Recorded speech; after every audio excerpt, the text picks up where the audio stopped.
welcome back to our channel Edu Planeto. So today we are starting with class 8 chapter number 11 that is force and pressure. ठीक है, तो आज हम समझेंगे force क्या होता है और प्रेशर क्या होता है. ठीक है, और इसके बारे में हम और भी डिटेल में पढ़ेंगे.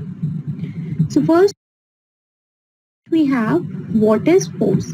फोर्स क्या होता है? देखो, फोर्स इज अ पुश और पुल. बचपन से हम पढ़ रहे हैं फोर्स किसे बोलते हैं हम, पुश या पुल को. ठीक है, अब इससे आगे क्या समझना है हमें, living and non living things can apply force. Living और नॉन लिविंग थिंग्स दोनों ही फोर्स अप्लाई कर सकते हैं. Third, to apply a force over an object, interaction between the object and the source of the force is necessary. अगर किसी पे body पे फोर्स अप्लाई करना है तो मान लो ये जो मैन है ना, ही इज अप्लाइंग फोर्स, ये फोर्स अप्लाई कर रहा है और इस बॉक्स पे फोर्स अप्लाई हो रहा है, तो इन दोनों का आपस में इंटरेक्शन होना जरूरी है. ठीक है, जब तक ये दोनों आपस में मिलेंगे नहीं तब तक फोर्स किसी से, चलो ये आदमी धक्का लगा ही रहा होता है, ये पुश कर रहा होता है, लेकिन जिस ऑब्जेक्ट को पुश करना है अगर वो ऑब्जेक्ट नहीं होता तो फिर ये इंसान क्या करता. तो for the force to apply, force apply होने के लिए भी जो इंसान फोर्स लगा रहा है या जो ऑब्जेक्ट फोर्स लगा रहा है, ठीक है, और जिस पे लग रहा है, दोनों का इंटरेक्शन बहुत ज्यादा जरूरी होता है. Now we have whenever force act two objects are involve. जब भी फोर्स होता है, फोर्स लगता है, तो कभी भी दो ऑब्जेक्ट्स इन्वॉल्व होते हैं, एक जो फोर्स लगा रहा है, एक जिस पे फोर्स लग रहा है. One which applied the force and the other which receives the force. For example, to kick a ball we need to push it. एक बॉल को किक करने के लिए हमें उसे पुश करना पड़ता है. To pick the book we need to pull it. हमें अगर जैसे बुक यहाँ रखी हुई है, इसको अगर उठाना है तो हमें उसे पुल करना पड़ेगा. Yes, this is also a force. To hit the ball we need to push it. Ball को हिट करने के लिए हमें पुश करना है. To lift the box we need to push it. So for everything, ठीक है, कोई भी ऑब्जेक्ट को पुश करना हो, पुल करना हो, we have to apply a force. ठीक है. Now next we have the push or pull of an object are opposite forces. Push और pull opposite forces है. For example, ये बच्चा पुल कर रहा है, ठीक है, ये पुल कर रहा है, इसका मतलब ये इस डायरेक्शन में इस बॉक्स को खींच रहा है. And he is pushing, ये क्या कर रहा है, पुश कर रहा है बॉक्स को. अगर ये पुश कर रहा है इसका मतलब he is applying a force in this direction. Force की डायरेक्शन सेम है लेकिन ये दोनों काम अपोजिट डायरेक्शन में. अगर ये दोनों मतलब ये इधर से खींच रहा है बॉक्स को और ये इधर से धक्का मार रहा है, तो बॉक्स जो है वो इधर की साइड मूव करेगा. ठीक है, तो पुश और पुल दोनों ही अपोजिट फोर्सेज हैं. अपोजिट मतलब एक दूसरे के उल्टे फोर्स हैं. Now SI unit of the force is Newton. Newton is the SI unit of force. मतलब न्यूटन को फोर्स को हम न्यूटन में नापते हैं. ठीक है, कि जैसे कि फॉर एग्जांपल मैं अगर बोलूं कितना केजी आलू लाए हो आप, तो केजी मतलब we are weighing the potatoes in KG. हम पोटैटो का वेट किस में ले रहे हैं, केजी का. Similarly for weighing the force को हम किस में नापते हैं, we use a unit called newton. Now we have direction and magnitudes of forces. Direction और मैग्नीट्यूड फोर्सेस का क्या होता है. डायरेक्शन मतलब दिशा, किस डायरेक्शन में फोर्स लग रहा है, एंड मैग्नीट्यूड मतलब कितना अमाउंट में फोर्स लग रहा है. ठीक है, तो the measurement of the strength और an amount of force is called magnitude of force. Magnitude क्या होता है, जो हमें ये बताए कितना अमाउंट का फोर्स लग रहा है. And the two or more forces on the same object can be applied in the same or opposite direction. एक ही ऑब्जेक्ट पे फोर्स लगाया जा सकता है. एक डायरेक्शन में भी बहुत सारे फोर्स लग सकते हैं और अपोजिट डायरेक्शन में भी बहुत सारे फोर्स लग सकते हैं. तो जो फोर्स होता है उसका मैग्नीट्यूड होता है और डायरेक्शन में मैग्नीट्यूड ये बताता है कि कितना ज्यादा या कितना कम फोर्स लग रहा है, एंड जो ये डायरेक्शन होता है वो बताता है हमें किस डायरेक्शन में फोर्स लग रहा है. ठीक है. Now we have net force and resultant force. देखो, नेट फोर्स और रिजल्टेंट फोर्स दोनों का मतलब एक ही होता है, नेट या टोटल. ठीक है, net force, total force, resultant force, these are actually similar words. ठीक है, इनका मतलब क्या होता है, the total amount of force acting on an object, ठीक है, या फिर एक body along with the direction of an object. मतलब कि अगर एक बॉडी पे फोर्स लग रहा है, ठीक है, इस बॉडी पे अगर फोर्स लग रहा है, बहुत सारा फोर्स लग रहा है, 3 फोर्स लग रहा है, बट क्या हो रहा है, ये दोनों एक डायरेक्शन में और ये अपोजिट डायरेक्शन में. तो इस बॉडी पे ओरिजिनली मतलब टोटल फोर्स कितना लगेगा, ठीक है। अगर तुम्हें एक साइड से कोई दो लोग धक्का दे रहे हैं, एक साइड से कोई एक धक्का दे रहा है, तो तुम किसकी तरफ हिलोगे? You will move towards the direction of this force, तुम इधर की साइड थोड़ा सा हो जाओगे। तो नेट फोर्स हमें ये बताता है कि ये इतने फोर्स लगने के बाद लास्ट में जो फोर्स वर्क करेगा वो कौन सा करेगा। हम आगे और एग्जाम्पल पढ़ेंगे अभी इसके। एक और डेफिनेशन दी हुई है, when a system of forces मतलब जब बहुत सारे फोर्सेस एक्ट करते हैं एक बॉडी के ऊपर या एक ऑब्जेक्ट के ऊपर, तो जो डिफरेंस होता है फोर्सेस का, that is known as resultant या फिर नेट फोर्स। तो नेट फोर्स बेसिकली क्या है कि एक बॉडी पे कितना टोटल फोर्स अप्लाई हो रहा है with its direction. Now we have an example here. First, अब नेट फोर्स दो तरीके से लग सकता है। कैसे? when two or more forces are applied over an object in the same direction, मतलब अगर एक ऑब्जेक्ट के ऊपर दो से ज्यादा फोर्सेस अगर सेम डायरेक्शन में लगे, ये दोनों फोर्स कहाँ लगा रहे हैं? इस डायरेक्शन में। तो ये हो गया पहला एग्जांपल। इसमें क्या होता है, जब दो या दो से ज्यादा फोर्सेस को सेम डायरेक्शन में अप्लाई किया जाता है तो जो टोटल या नेट फोर्स होता है वो सारे मैग्नीट्यूड का सम हो जाता है। सम मतलब अगर पहले वाला लड़का 3 न्यूटन का फोर्स लगा रहा है और ये भी 3 न्यूटन का लगा रहा है, ठीक है। न्यूटन बताया था ना, फोर्स को मेजर करने की यूनिट होती है। तो अगर दोनों 3 न्यूटन का फोर्स लगा रहे हैं तो इस बॉक्स पे टोटल फोर्स लग जाएगा 3 + 3 दैट इज 6 न्यूटन। 6 न्यूटन का फोर्स किस डायरेक्शन में लगेगा? जिस डायरेक्शन में ये लोग फोर्स अप्लाई कर रहे हैं। समझ में आया कैसे निकला टोटल फोर्स? तो जब दो या दो से ज्यादा चीजें सेम डायरेक्शन में फोर्स लगाएंगी तो ऑब्जेक्ट के ऊपर फोर्स जो होगा वो उन दोनों का सम लगेगा और उसके बाद वो किसके डायरेक्शन में होगा? जिस डायरेक्शन में वो लोग फोर्स अप्लाई करेंगे। Next we have when two or more forces are applied over an object in the opposite direction. जब फोर्स अप्लाई तो हो रहे हो लेकिन अपोजिट डायरेक्शन में, जैसे ये इसे इस डायरेक्शन में पुश कर रहा है और ये इसे इस डायरेक्शन में पुश कर रहा है, तो they are applying force on the opposite direction. ये दोनों ही अपोजिट डायरेक्शन में फोर्स अप्लाई कर रहे हैं। तो जब दो फोर्सेस को अप्लाई किया जाता है एक ऑब्जेक्ट में अपोजिट डायरेक्शन से, तो जो टोटल इफेक्टिवनेस या फिर नेट फोर्स होता है वो उन दोनों के मैग्नीट्यूड का डिफरेंस होता है। डिफरेंस मतलब माइनस किया जाता है। तो जब दोनों सेम डायरेक्शन में लगा रहे थे तो हमने उन मैग्नीट्यूड को ऐड कर दिया। अब ये दोनों डिफरेंट डायरेक्शन में, एक इस डायरेक्शन में लगा रहा है एक इस डायरेक्शन में, तो जो नेट फोर्स होगा वो कैसे आएगा? By subtracting. तो अगर दो पर्सन हम मान लेते हैं, दो लोग हैं जो बॉक्स को बराबर 3 न्यूटन की फोर्स से धक्का दे रहे हैं, ठीक है। तो ये भी लगा रहा है 3 न्यूटन का, ये भी लगा रहा है 3 न्यूटन का। अब ध्यान से देखेंगे तो 3 - 3 कितना होता है? 0। मतलब दोनों अगर बराबर फोर्स लगा रहे हैं तो बॉक्स तो हिलेगा ही नहीं। 0 न्यूटन का फोर्स आने का मतलब क्या है कि बॉक्स तो वहां से मूव ही नहीं करेगा, ठीक है। तो box will not move. Now if one person applying a force of 6 Newton, चलो मान लेते हैं कि जो पहले ये दो है ना, तो एक जो है वो 6 न्यूटन का फोर्स अप्लाई कर रहा है and other is applying a force of 8 Newton. तो ये कर रहा है 6 न्यूटन का फोर्स अप्लाई और ये कर रहा है 8 न्यूटन का फोर्स अप्लाई। नाउ अगर हम 8 में से 6 को सब्ट्रैक्ट करेंगे we will get 2 newton. 2 newton मिलेगा। चलो अब 2 न्यूटन किसके डायरेक्शन में मिलेगा? तो 8 न्यूटन बड़ा था तो इसके डायरेक्शन में, मतलब जो बॉक्स है वो इधर की साइड मूव करेगा। समझ में आया कैसे निकला? तो the force will act in the direction of the higher magnitude of force. जिसका भी मैग्नीट्यूड ज्यादा होगा फोर्स उसके डायरेक्शन में एक्ट करेगा। ये तो हो गया कि फोर्स सेम डायरेक्शन में कैसे अप्लाई होता है और अपोजिट डायरेक्शन में कैसे वर्क करता है, ठीक है। Next we have effect of forces. Force के क्या क्या इफेक्ट हो सकते हैं? अगर जनरल हम पढ़े, हमने पहले भी पढ़ी है ये बात है।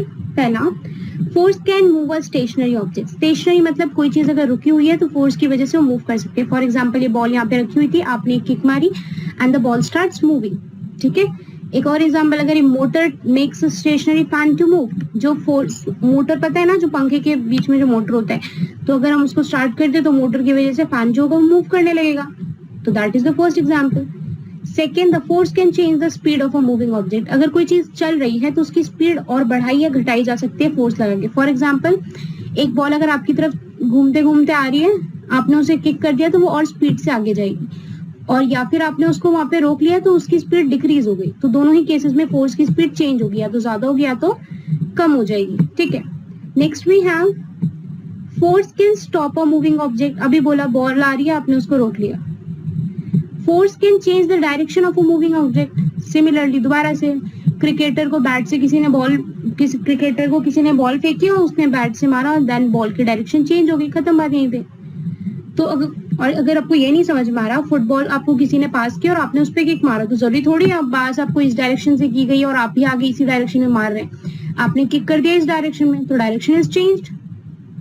Last, a force can change the shape of an object. सबसे इजी एग्जांपल, जो आटा मम्मी जो डो करती है ना आटे का, उसको हम क्या करते हैं, थोड़ा सा फोर्स लगाएंगे वो चेंज हो जाएगा। क्ले तो सबने देखी होगी, क्ले क्या करते हैं हम लोग, क्ले को हम लोग किसी भी शेप में मोल्ड कर सकते हैं। तो फोर्स की वजह से हम किसी चीज का शेप भी चेंज कर सकते हैं। तो these are the 5 basic effects of the force. Now I have some diagrams here. ये in the first diagram we can see that ये जो बच्चा है वो फोर्स की मदद से इस कार्ड को मूव करवा पा रहा है।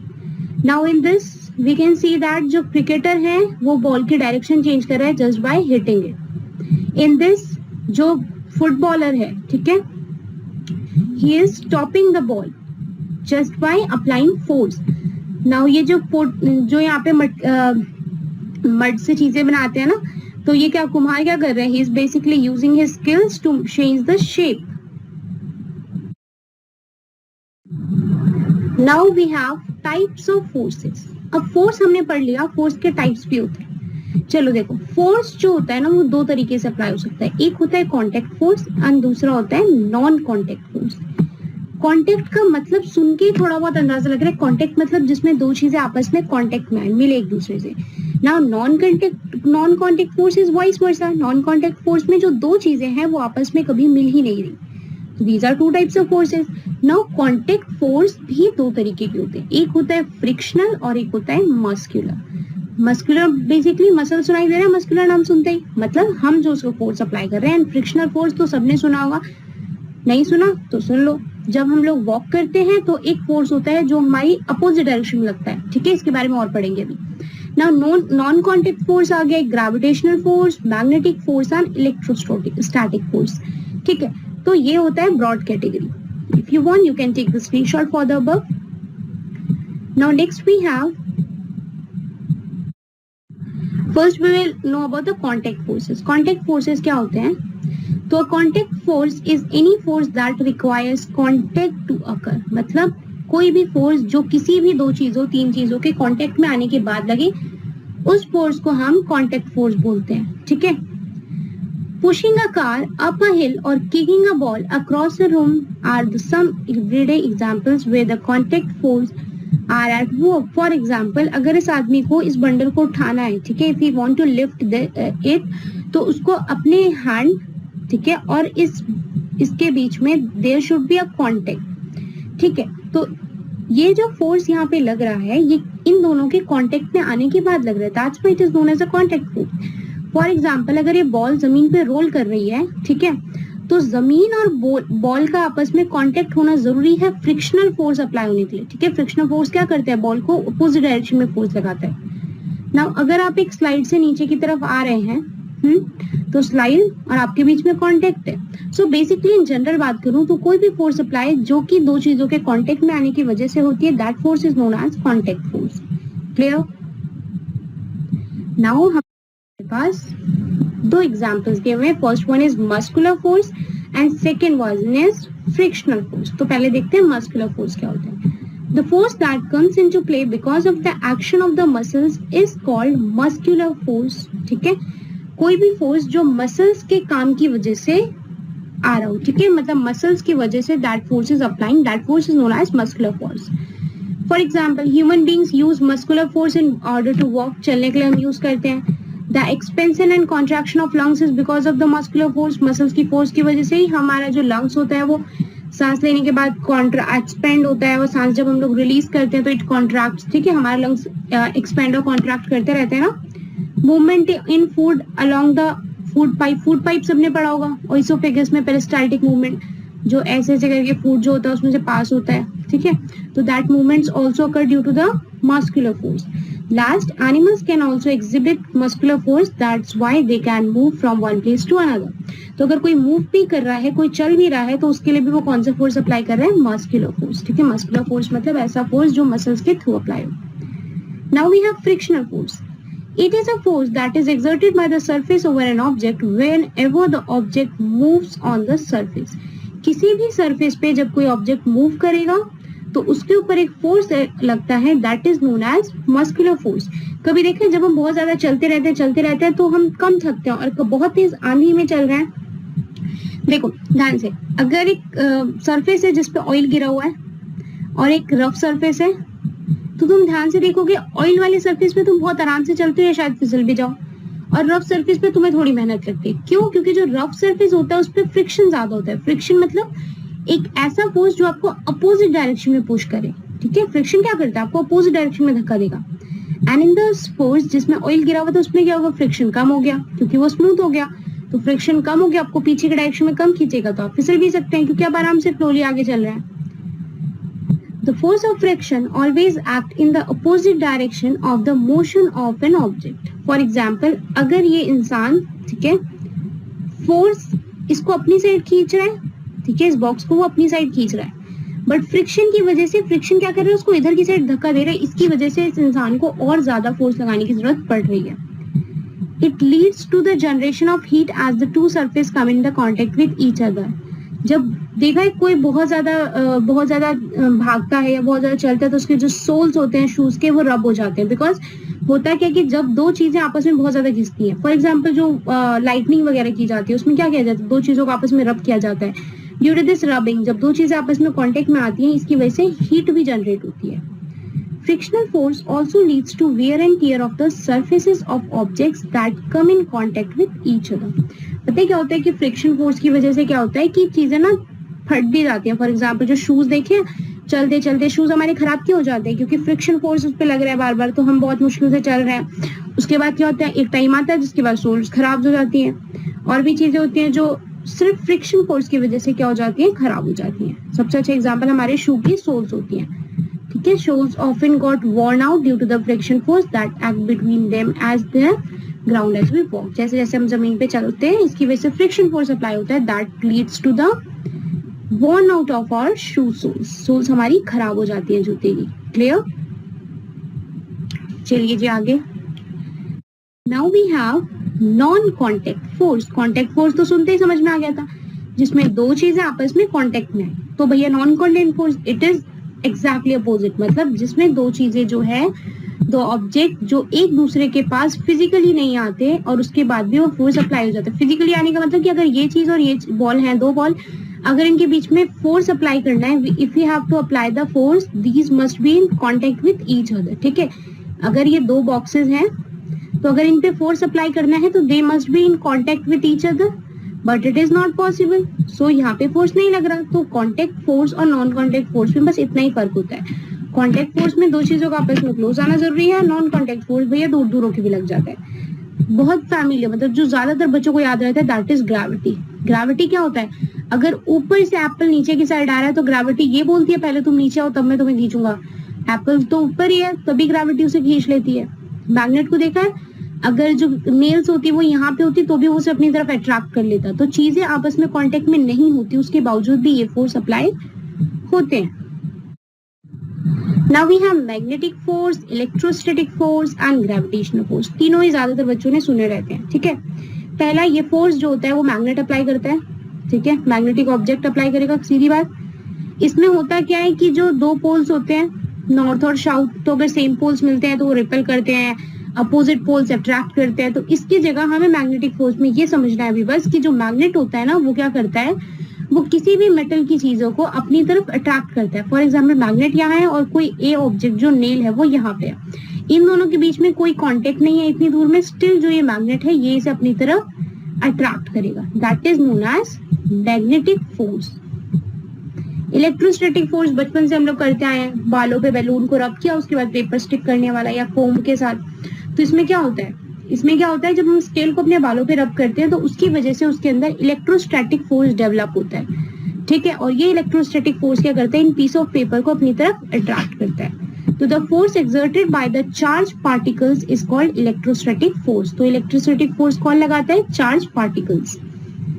हमें पता है लाइट चार्जेस एक दूसरे को हमेशा रिपेल करते हैं या फिर एक दूसरे से दूर। मतलब फॉर एग्जांपल मैग्नेट में नॉर्थ होता है और साउथ होता है, तो अगर दो नॉर्थ आपस में पास में आएंगे तो मैग्नेट कभी आपस में चिपकेगा नहीं। ठीक है, मतलब they will repel each other. Repel मतलब एक दूसरे से दूर जाना, अगर नॉर्थ और साउथ एक साथ आएंगे तो they will attract each other. तो सिमिलरली जो चार्जेस होते हैं वो भी एक पॉजिटिव चार्ज होता है, एक नेगेटिव चार्ज होता है। तो अगर दो पॉजिटिव चार्ज पास में आते हैं तो वो रिपेल करते हैं, या दो नेगेटिव आपस में रिपेल करते हैं, बट नेगेटिव और positive they attract each other. ठीक है, तो इसमें हमें क्या समझना है कि इलेक्ट्रोस्टैटिक फोर्स ऐसा फोर्स होता है जो कि चार्ज पार्टिकल्स अट्रैक्ट करते हैं। और एग्जाम्पल में आप बता सकते हैं कि when we rub a scale on our hairs, जब हम हेयर्स पे अपनी स्केल रब करते हैं, इट डेवलप्स चार्ज, उसके अंदर चार्ज डेवलप हो जाता है और इसकी वजह से दे अट्रैक्ट पेपर पार्टिकल्स। खत्म। Now we have gravitational force. It is an attractive force that is applied by the earth on all the objects. ये फोर्स हमारी अर्थ अप्लाई करती है सारी चीजों पे, और इस फोर्स को हम बोलते हैं फोर्स ऑफ ग्रेविटी या फिर ग्रेविटेशनल फोर्स, जो सारी चीजों को अर्थ के, देखो जैसे फॉर एग्जाम्पल, ठीक है, I have this earth here, यहाँ पे हमने अर्थ की डायग्राम बना ली। ठीक है, इसके ऊपर अब इस सरफेस पे जो भी चीज होंगी ना वो सीधे नीचे आएंगी। क्यों? देखा कि अगर कोई बॉल को आप ऊपर फेंको that will come back to the ground. कोई भी चीजों को अर्थ जो होती है वो वापस ग्राउंड पे खींच लेती है, and that force is known as gravitational force. Hence all the planets, the moons and even the sun have gravitational force of their own. देखा, मून को, सन जो होता है सबसे ज्यादा ग्रेविटेशनल फोर्स उसके पास होता है। As we can see that sun के पास, सन ने पूरे सोलर सिस्टम के जो 8 प्लैनेट होते हैं उनको अपनी तरफ अट्रैक्ट करके रखा हुआ है, जिसकी वजह से 8 प्लैनेट्स उसके साइड में ही रिवॉल्व करते हैं। अर्थ की ग्रेविटेशनल फोर्स की वजह से क्या होता है, मून उसकी साइड में रिवॉल्व कर रहा है और सारी चीजें उसकी सरफेस में है। तो हर प्लैनेट के पास अपना ग्रेविटेशनल फोर्स होता है, कम हो सकता है, ज्यादा हो सकता है ना। Now we have pressure. Pressure क्या होता है? Pressure is defined as the physical force exerted on an object. ये भी एक फिजिकल फोर्स है जो किसी ऑब्जेक्ट पे लगता है। फोर्स क्या, प्रेशर क्या होता है? Pressure is a force applied is perpendicular to the surface of an object per unit area. मतलब किसी भी ऑब्जेक्ट पे कितना फोर्स लग रहा है, ठीक है, पर यूनिट एरिया। ठीक है, मतलब फॉर एग्जांपल इस बॉक्स के हर यूनिट एरिया पे कितना फोर्स लग रहा है उसको बोलते हैं प्रेशर। दोबारा बताओ कि हर एक ऑब्जेक्ट के, मान लो मैंने ये बॉक्स लिया, इसके यूनिट एरिया मतलब 1 मीटर स्क्वायर एरिया पे कितना फोर्स लग रहा है उसी को हम बोलते हैं प्रेशर। तो pressure is force per unit area. Pressure is force per unit area. Clear? तो बेसिक फॉर्मूला होता है force upon area, that we call it force per unit area. Now इसकी एसआई यूनिट होती है न्यूटन पर metre square, मतलब हम इसको न्यूटन पर मीटर स्क्वायर में नापते हैं, इसको हम पास्कल भी बोलते हैं। Is it clear? Now we have application of pressure. Pressure का हम यूज कहाँ करते हैं, प्रेशर का इस्तेमाल कैसे कैसे कहाँ यूज होता है। सो फर्स्ट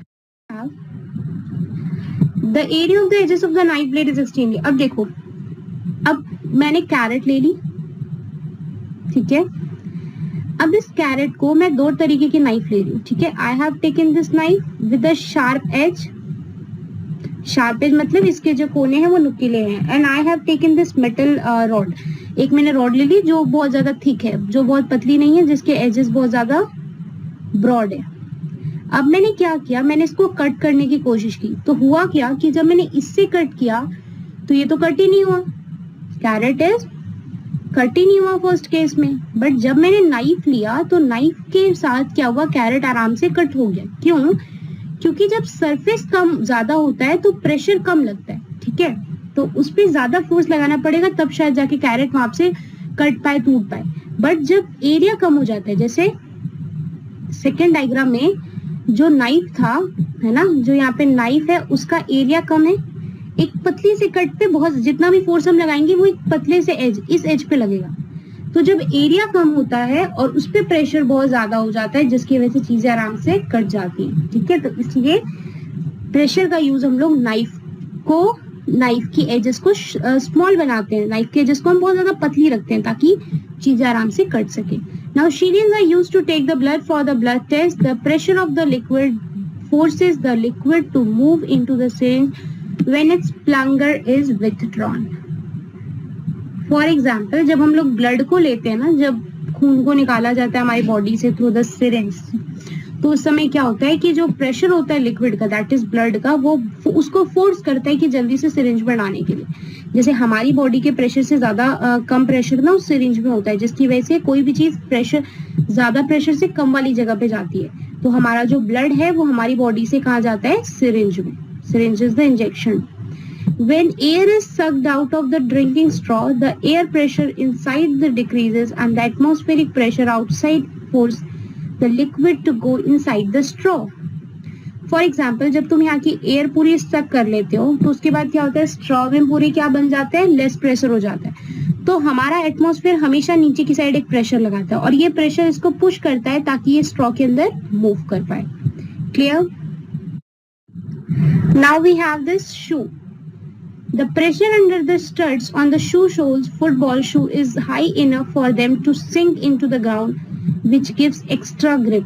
देखो यहाँ पे जो शूज दिए हुए हैं इसमें ना it has some soles like this. यहाँ पे डायग्राम में आप देख सकते हो ये क्यों होते हैं, ताकि जो फुटबॉलर्स हैं उनके शूज आराम से जमीन में सिंक कर पाए। ठीक है, मतलब वो जमीन के अंदर ऐसे ग्रिप पकड़ पाए, जिससे क्या होगा कि वो आराम से वहां पे स्टैंड कर सकते हैं। वो उनकी बॉडी पे ज्यादा, मतलब क्या होता है ना, देखो अगर वो भाग रहे हैं उनका ग्रिप छूटा तो वो फिसल जाएंगे। तो ग्रिप बनाने के लिए, जमीन पे पकड़ बनाने के लिए देयर इनके जो शूज होते हैं that have studs. Now vacuum cleaner. Vacuum cleaner क्या करता है, उसके अंदर एक फैन होता है जिसकी वजह से अंदर की साइड लो प्रेशर हो जाता है। यहाँ पे क्या होता है, लो प्रेशर, और बाहर क्या है, हाई प्रेशर। मैंने बोला कोई भी चीज जो होती है वो हाई प्रेशर से लो प्रेशर में जाएगी। याद रखना, कोई भी चीज हाई प्रेशर या हाई वॉल्यूम से लो की तरफ जाती है। तो बाहर हो गया लो प्रेशर, तो बाहर के यहाँ के हाई प्रेशर से जो भी डस्ट पार्टिकल्स होंगे, जो भी गंदगी होगी वो जाएगी इसके अंदर। और इस तरीके से जो वैक्यूम क्लीनर के अंदर जो लो प्रेशर एरिया है वहां पे सारे डस्ट पार्टिकल्स जाके इकट्ठा हो जाते हैं। Now last, skids have a large area to reduce the pressure on the snow. This ensures that skids do not sink into the snow too far. मतलब होता क्या है, जो skids होती हैं, जो ये देख लो यहाँ पे, तो इनका जो एरिया होता है ना that is not very thin. इनका एरिया बहुत ज्यादा थिन नहीं होता। इनका एरिया जो होता है ना, नीचे का जो सरफेस होता है वो ब्रॉड होता है। वो इसलिए ब्रॉड होता है ताकि इसका सरफेस बढ़ाया जा सके, जिससे कि प्रेशर कम होगा। प्रेशर ज्यादा हो जाएगा, सोचो इसके ऊपर प्रेशर ज्यादा लगेगा तो बेचारा वो तो जमीन के अंदर धंस जाएगा, है ना। तो प्रेशर एरिया बढ़ाने से प्रेशर कम लगता है, जिसकी वजह से जो स्किज होता है वो जमीन के अंदर नहीं ढकता। ठीक है, क्योंकि स्नो के अंदर वो आराम से चला जाएगा अगर बहुत ज्यादा प्रेशर एक छोटे से एरिया पे लगेगा। तो इसकी वजह से क्या किया जाता है, प्रेशर कम करने के लिए एरिया को बढ़ा दिया जाता है। ठीक है, तो जब भी हमें प्रेशर कम करना हो तो हम एरिया बढ़ा देते हैं, और जब प्रेशर ज्यादा करना होता है तो हम एरिया कम कर देते हैं। तो हम इस तरीके से बोल सकते हैं pressure is inversely proportional to area. Pressure बढ़ेगा तो एरिया कम होगा। ठीक है, एरिया बढ़ा दो प्रेशर कम हो जाएगा, एरिया कम कर दो प्रेशर ज्यादा हो जाएगा। ठीक है, next we have atmospheric pressure. Atmospheric pressure क्या होता है, हमारी जो अर्थ की सरफेस होती है वो एक ब्लैंकेट ऑफ एयर से सराउंडेड है, that is known as atmosphere. ये सबको पता है, earth is surrounded by a blanket of air. बहुत सारी हवा है हमारे चारों तरफ और इसी को हम लोग बोलते हैं एटमॉस्फेयर। नाउ एटमॉस्फेरिक प्रेशर क्या होता है, atmospheric pressure is defined as the force और the thrust exerted by the atmospheric airs on a unit surface area of the land of the earth. Earth के एरिया के unit surface area मतलब जितना भी area है उसका सिर्फ one बोला गया है यहाँ पे, यूनिट मतलब वन होता है। ठीक है, तो यूनिट सरफेस एरिया पे कितना ज्यादा फोर्स अप्लाई कर रहा है हमारा एटमॉस्फेरिक एयर, उसको बोलते हैं एटमॉस्फेरिक प्रेशर। मतलब फॉर एग्जांपल इस यूनिट एरिया में हमारा एटमॉस्फेयर कितना प्रेशर लगा रहा है, इसको बोलते हैं एटमॉस्फेरिक प्रेशर। समझ में आ गया कि हमारे अर्थ के यूनिट एरिया पे एटमॉस्फेयर जितना प्रेशर लगाता है that is known as atmospheric pressure. Now approximately value जो होती है एटमॉस्फेरिक प्रेशर की अर्थ पे वो होती है 1.013 into 10⁵ pascal. Atmospheric pressure at a point in the same all direction, मतलब अगर ये यूनिट एरिया है, इस पे कुछ फोर्स लग रहा है तो वो इसके सारे ही डायरेक्शन में सेम होगा। ठीक है, तो क्या बोल रहे हैं कि किसी भी एक पॉइंट पे जो एटमॉस्फेरिक प्रेशर होगा वो हर डायरेक्शन में सेम होगा। एटमॉस्फेरिक प्रेशर जो होता है वो मैक्सिमम होता है सी की सरफेस पे। ठीक है, जो समुद्र होते हैं ना उनकी सरफेस पे प्रेशर सबसे ज्यादा होता है, और जैसे जैसे हाइट बढ़ती जाती है वैसे वैसे प्रेशर कम होता जाता है। ठीक है, तो जो बहुत ज्यादा हिली एरियाज होते हैं, जो हाई एल्टीट्यूड पे होते हैं, तो वहां पे क्या होता है प्रेशर कम होते जाता है। The unit of atmospheric pressure is pascal, kilo pascal या मिलीबार। यूनिट क्या होती है इसकी? पास्कल, किलो पास्कल और मिलीबार, और जो एसआई यूनिट है that is pascal. Mercury barometer एक इंस्ट्रूमेंट है जिसको कि यूज किया जाता है for measuring of atmospheric pressure. याद रहेगा, एटमॉस्फेरिक प्रेशर को नापने के लिए you use a instrument that is named as mercury barometer. Clear? Now we have consequences of atmospheric pressure. Atmospheric pressure का क्या क्या नुकसान है? पहला क्या होता है, बहुत ज्यादा हाई एल्टीट्यूड पे एटमॉस्फेरिक प्रेशर कम हो जाता है। मैंने बताया था ना, जितना हम ऊपर जाएंगे वहां पे एटमॉस्फेरिक प्रेशर कम हो जाता है। तो उसकी वजह से क्या होता है कि जो हमारी बॉडी का the higher altitudes the blood pressure inside our body is more than the atmospheric pressure. मैंने बताया था कि कभी भी किसी भी जगह पे कहीं पे भी जहाँ पे हाई प्रेशर और लो प्रेशर की चीजें आती हैं तो कोई भी चीज हाई से लो की तरफ जाती है। तो जब हाई एल्टीट्यूड, जब पहाड़ी इलाकों पे जाते हैं ना, तो हमारी बॉडी के बाहर का जो प्रेशर होता है वो हो जाता है कम। अब हमारी बॉडी का प्रेशर हर जगह थोड़ी चेंज होता है, हमारा प्रेशर तो सेम है, लेकिन हमारी बॉडी के बाहर का प्रेशर हो गया कम। तो उसकी वजह से हमारी बॉडी का ब्लड जो है वो हाई प्रेशर एरिया से, यानी हमारी बॉडी से जाता है कम प्रेशर के एरिया पे, यानी बाहर। और इसी वजह से हमारी बॉडी का में जो ब्लड होता है that ooze out of our nose. तो इसलिए हमारी नाक से खून निकलने लगता है। ठीक है, समझ में आ गया क्यों निकलता है? क्योंकि बाहर का प्रेशर कम होता है।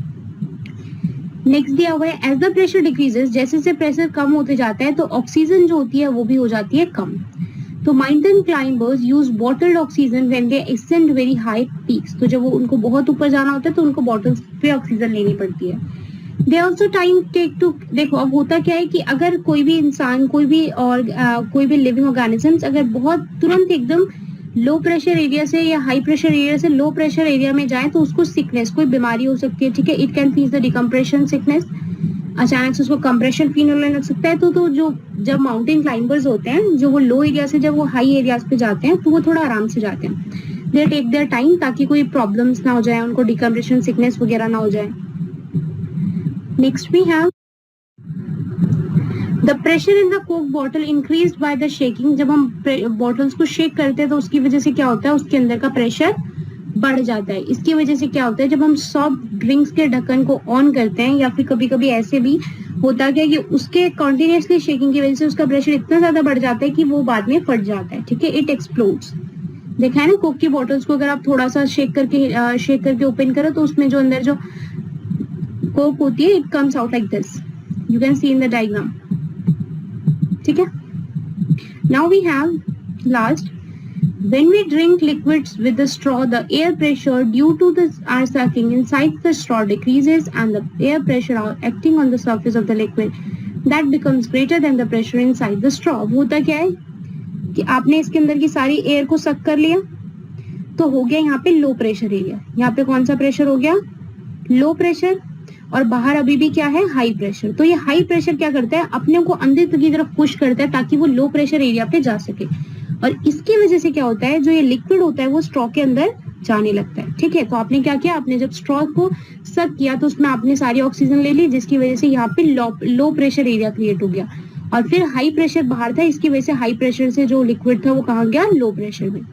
तो सबसे इंपॉर्टेंट कॉन्सेप्ट जो आपको याद रखना है इस पूरे चैप्टर में, दैट इज कि कोई भी चीज जो होगी कहीं पे भी आपको नहीं समझ में आता है तो यू शुड रिमेम्बर दैट कि everything tends to move from the high pressure area to the low pressure area। ठीक है,